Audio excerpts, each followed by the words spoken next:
अपना ध्यान सम्मुख विराजमान श्री श्री 108 श्री परमहंस महान विभूतियों की ओर लगाते हुए और अपनी मुखरसना को पवित्र करने हेतु एक बार ऊंची और मीठे स्वर में बोलिए जयकारा बोल मेरे श्री गुरु महाराज की जय। बोलो साचे दरबार की जय। बोलो श्री सतगुरुदेव भगवान की जय।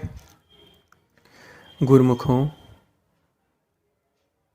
आज जो बहुत सारी चीजें सुनने को मिलती हैं कि हम जो हैं श्री सतगुरुदेव महाराज जी का ध्यान लगाने के लिए बैठते हैं, लेकिन हमारा मन जो है वो ध्यान नहीं लग पाता।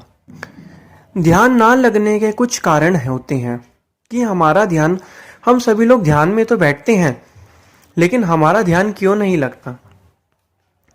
क्यों हमारा ध्यान जो है इन सभी की सभी चीज़ों के अंदर जो है फंसा रहता है। जब हम परमपिता परमात्मा के दर्शन दीदार करने के लिए बैठते हैं तो हमारा ध्यान क्यों नहीं लगता।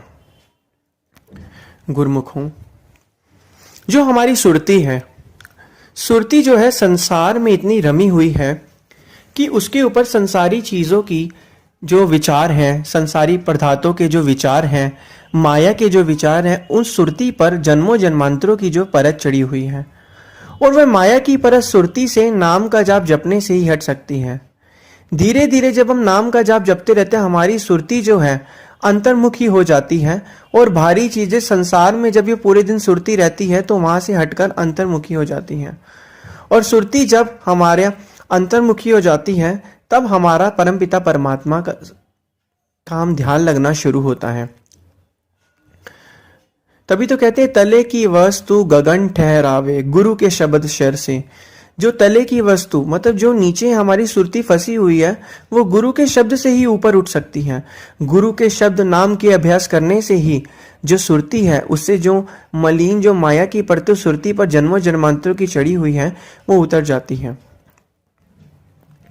तो इसलिए गुरुमुखों, दूसरा कारण है कि जब हम ध्यान में बैठते हैं हमारा मन जो है इधर उधर भागता है।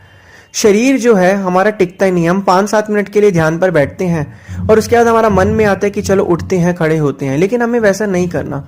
गुरुमुखों, शरीर को तो हमें बिठा के रखना ही है, चाहे मन माने या ना माने, तो हमें तो है जो ध्यान करना ही करना होता है।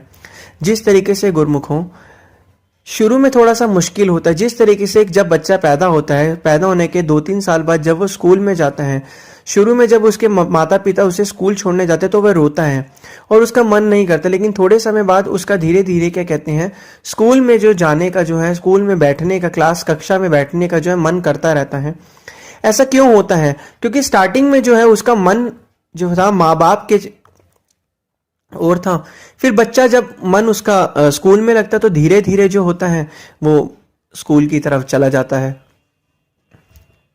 उसका मन कक्षा वगैरह में लगता है। ठीक इसी प्रकार स्टार्टिंग में जब हम भजन अभ्यास में बैठते हैं तो हमारा मन नहीं लगता, लेकिन धीरे धीरे करके जब हमारा मन भजन अभ्यास में लगता है तो वो ऐसा लगता है कि फिर हमारा मन ही नहीं करता और कुछ करने का। तीसरी चीज गुरुमुखों, जब भी भजन अभ्यास में बैठे तो ऐसे कमरे में, ऐसे वातावरण में बैठे जो शांतमय वातावरण हो, क्योंकि शांत वाले वातावरण से मन जल्दी एकाग्र होता है। क्योंकि मन बहुत चंचल है, ये एक पल में ही इधर से उधर हिलता रहता है, तो मन को नियंत्रण करना ही सबसे मुश्किल काम है।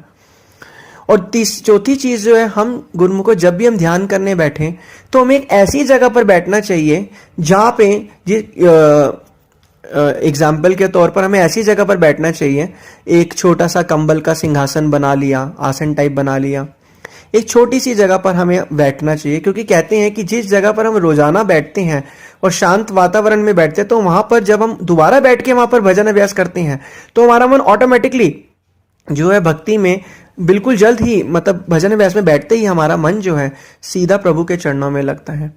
और शांतमय वातावरण से हमारा मन जो है वो जल्दी जो है भक्ति भाव में आराम से लगता है।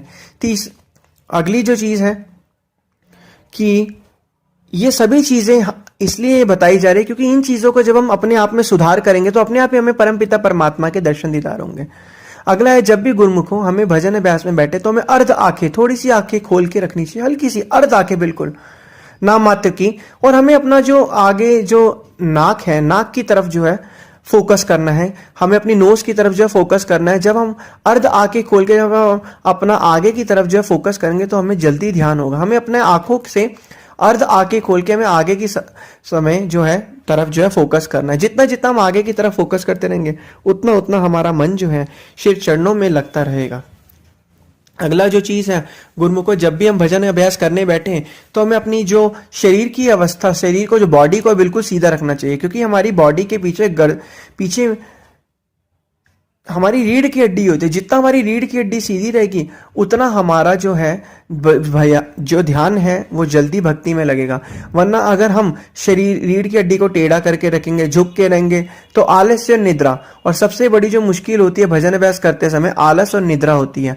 आलस और निद्रा आती रहेगी, उससे जो है मन में आलस और निद्रा के भाव पैदा होंगे, और भाव पैदा होने के बाद हमारा मन भजन अभ्यास में लगेगा नहीं। गुरुमुखो, सारा खेल भाव का ही है।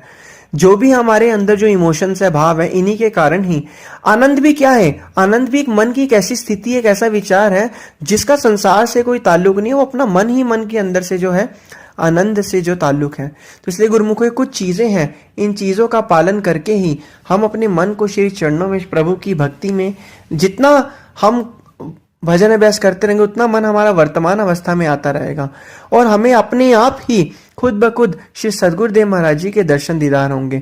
क्योंकि जो मन है ये विषय वासना, जितनी भी चीजें मन के अंदर की गंदगी है, सभी चीजों को कौन साफ करता है? ये प्रभु का जो दिया बख्शा गया नाम है, यही इन सभी चीजों की सफाई करता है।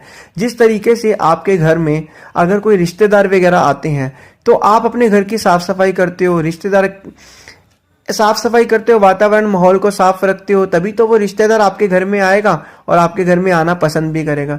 इसी प्रकार भगवान भी तो आपके मन के अंदर तभी आएंगे ना जब आपके मन के अंदर का जो सिंहासन है, वातावरण है, साफ रहेगा। क्योंकि शांत वातावरण और शांत और साफ जगह पर ही जब रिश्तेदार आते हैं और वो खुश होते, तो प्रभु भी साफ जब हमारा मन होगा तभी तो उसके अंदर आएंगे।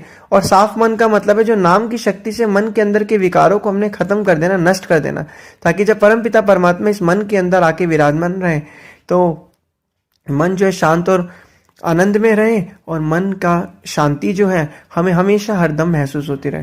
तो ये गुरुमुखो कुछ चीजें हैं जो हमें करनी है। इन सभी चीजों को करके ही हम अपना ध्यान जो है अच्छे तरीके से एकाग्र कर सकते हैं और परम पिता परमात्मा श्री सदगुरुदेव महाराज जी, श्री परमन दयाल जी महाराज जी की प्रसन्नता को प्राप्त कर सकते हैं।